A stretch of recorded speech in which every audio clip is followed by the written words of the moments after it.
Hello friends, welcome back to our YouTube channel. आज जो video हम आपके लिए लाए हैं वो एक बहुत ही इंपॉर्टेंट अपडेट है पर्सनल लोन्स के ऊपर।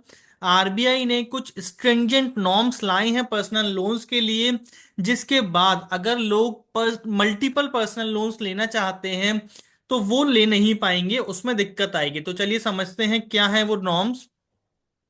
RBI now requires lenders to update their credit records every 15 days instead of monthly, making it harder for borrowers to take multiple personal loans. The move is aimed at improving credit risk assessment and curbing overborrowing. तो RBI ने कहा है जो lenders हैं, यानी कि जो लोग पैसा देते हैं, बैंक हैं या क्रेडिट एजेंसीज हैं, जो लोग लोन देती हैं, उनसे कहा है कि भाई पहले आप जो हमें रिकॉर्ड अपने, जिनको आप पैसा दे रहे हैं, लोन दे रहे हैं, उनका रिकॉर्ड जो महीने भर में देते थे, अब आप उसको हर 15 दिन में हमें दीजिए। Individuals seeking to make multiple personal loans may find it increasingly challenging in the new year due to tighter norms introduced by RBI। तो अब उससे क्या होगा, जो borrowers हैं वो मल्टीपल पर्सनल लोन्स नहीं ले पाएंगे, क्रेडिट रिस्क असेसमेंट अच्छे से हो पाएगा। ओवर बोरिंग क्या होती है, आपकी कैपेबिलिटी से ज्यादा लोन लेने ना, वो खत्म हो जाएगा। As per the new rules, lenders are not now required to report borrower activity to credit bureaus। Credit bureaus कौन होते हैं? जो क्रेडिट एजेंसी, मतलब इस तरह की एजेंसीज, क्रेडिट एजेंसी जो आपके क्रेडिट स्कोर वगैरह ड्राफ्ट करती हैं, उनको बोलते हैं क्रेडिट ब्यूरोज। उनके पास सारा क्रेडिट का रिकॉर्ड होता है, किस पर्सन ने कितना लोन ले रखा है। Every 15 days instead of the earlier 1 month, with the updated record borrowers will face greater scrutiny, hence reducing the likelihood of taking multiple loans simultaneously।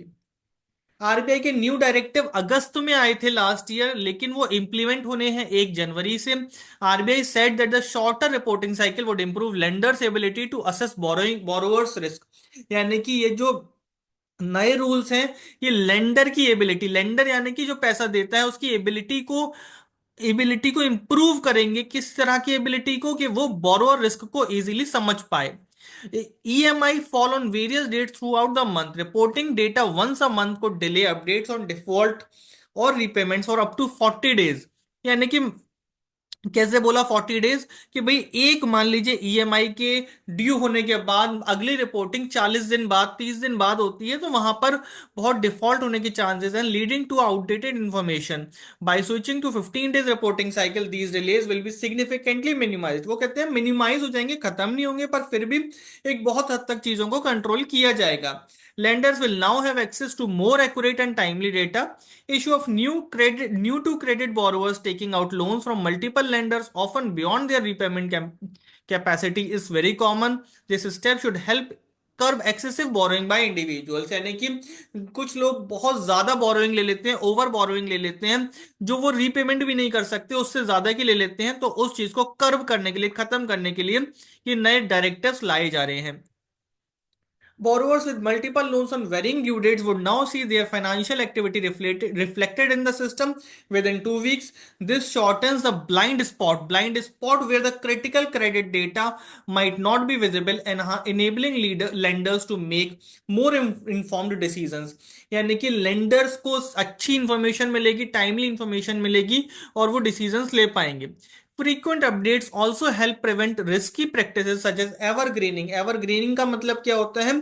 जहां पर बोरोवर एक लोन को चुकाने के लिए नया लोन ले लेता है, without the system identifying the associated risk. यानी कि जहां पर उस नई लोन को लेने में क्या रिस्क है वो नहीं समझ पाते।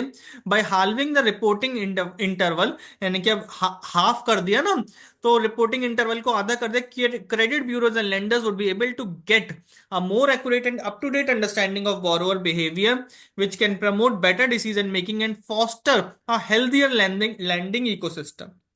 तो थैंक यू वेरी मच। एक हमारी छोटी सी वीडियो थी जिसमें हमने आपको बताया कि अब पर्सनल लोन मल्टीपल लेना मुश्किल होगा। आप हमारे चैनल @personal को सब्सक्राइब करके हमें कमेंट्स में बता सकते हैं कि आप हमसे और किन टॉपिक्स के ऊपर वीडियोस चाहते हैं। Thank you very much.